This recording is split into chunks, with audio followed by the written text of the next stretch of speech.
Hey, everybody. Hello to each and every one of you.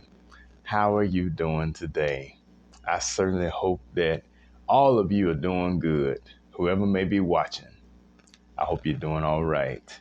First, I'd like to say thank you very much for tuning in to me. I really do appreciate it. And I definitely would like to welcome all of you to another episode of TJ's Topics. I tell you, I am truly honored and delighted to have you here. And I tell you what, I consider it a joy, an honor, and a privilege just to be able to come into your presence on any given occasion. I really appreciate it. Now, today, I'm coming to you with a very, you know what, I think this may be a controversial topic, one that most Christians would definitely object to. But I don't care what they say or think because, I mean, I feel like it needs to be addressed, Now, of course, we are fully aware of what is going on in this country with regards to politics and religion.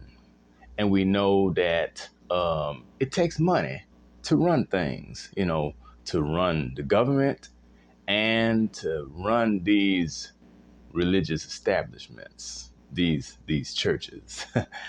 But now here's the thing.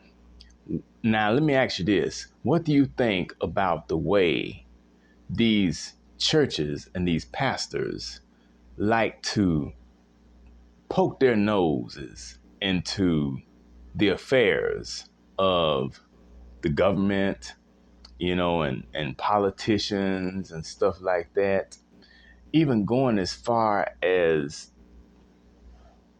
convincing or trying to convince their congregants to vote for this candidate or that candidate based on what they have stated that they believe and how they, you know, go along with certain things and their circles and religion and stuff like that. Well, I was flipping channels here at home, and I came across this pastor that I used to watch faithfully on TV every Sunday morning when he came on. And he's right here in Memphis. I used to watch him all the time. Now, before he went to television, he started out on the radio. And I used to listen to him on radio on Sunday nights.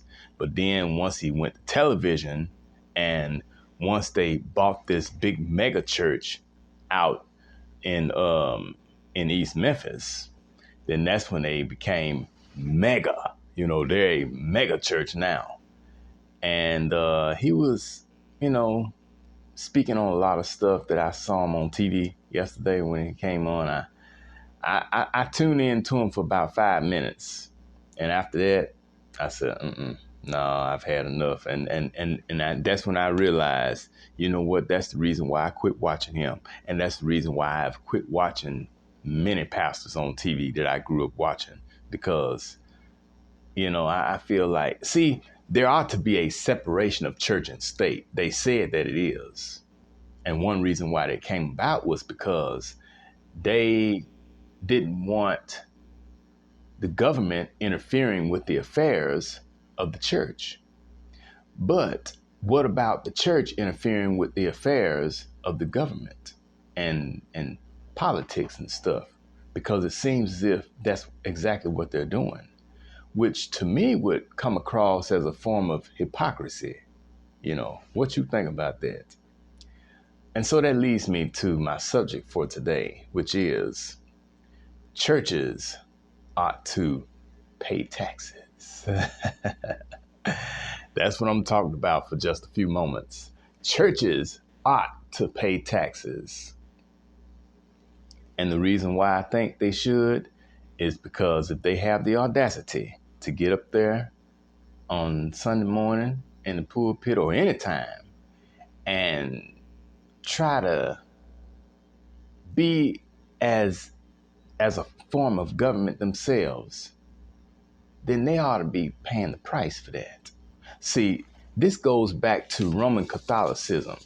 You know, in the days of the Roman Catholic Church in its earliest stages, they were trying to operate as a form of government, you know, going as far as telling the people in Rome what to do and what not to do, how to live and what they ought not be participating in and stuff.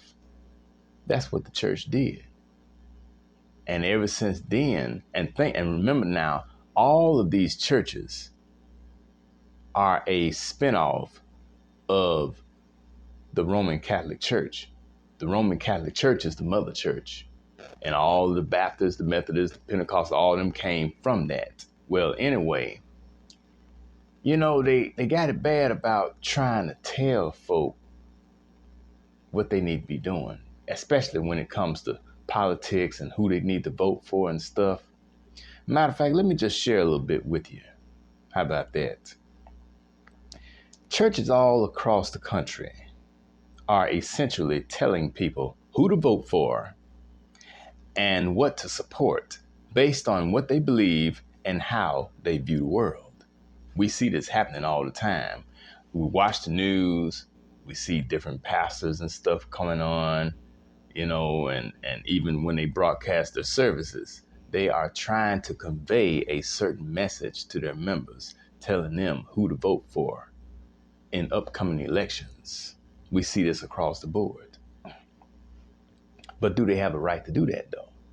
See, because my thing is, churches like to overstep their bounds by sticking their noses in everybody's business. That's what we see taking place right now. I mean, that's what's going on.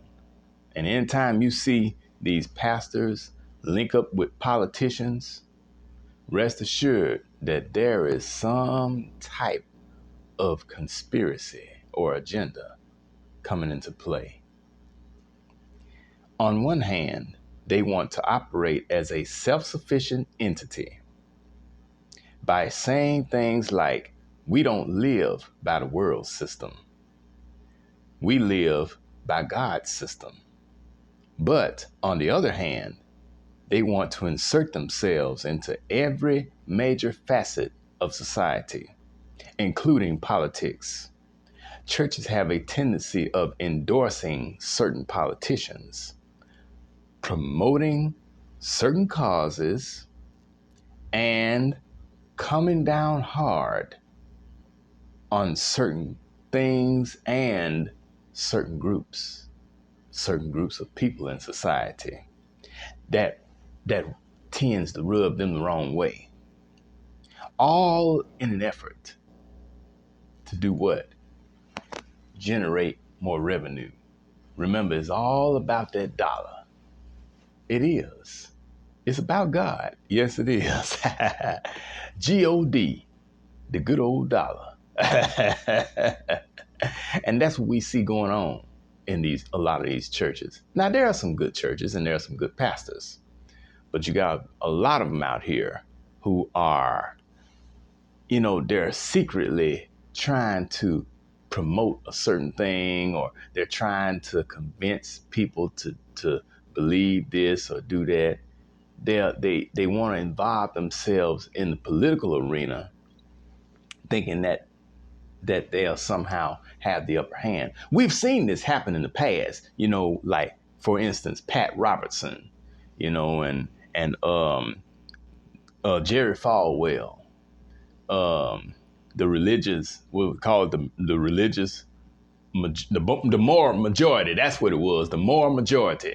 Yeah, that was very prominent, like back in the 80s and 90s and stuff, the moral majority, the evangelicals and all of them. They are very good at that kind of thing, trying to get their little agenda across, you know, get the people whom they feel would be best suited for the White House or any other office. See, that's how George W. Bush got into the office back in 2001. There was a bit of a conspiracy to keep Al Gore from winning the election back in 2000. I mean, how ironic it was that in 2000, during the presidential election, they had all these problems in the state of Florida where George W. Bush's brother, Jeb Bush, was the governor at the time. And they had all these issues with these voting ballots and stuff. And so all of a sudden, because see, Al Gore had actually won that election. He won the popular vote, and they were just about to call the election for Al Gore as the next president of the United States. But somehow all of this happened all of a sudden in Florida, where George W. Bush's brother was the governor.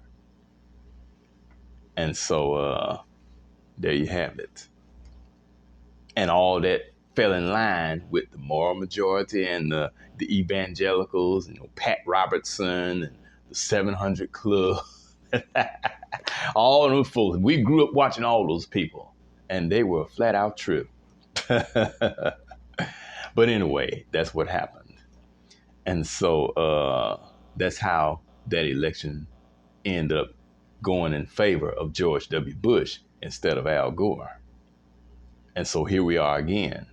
We got Trump trying to get back in there. And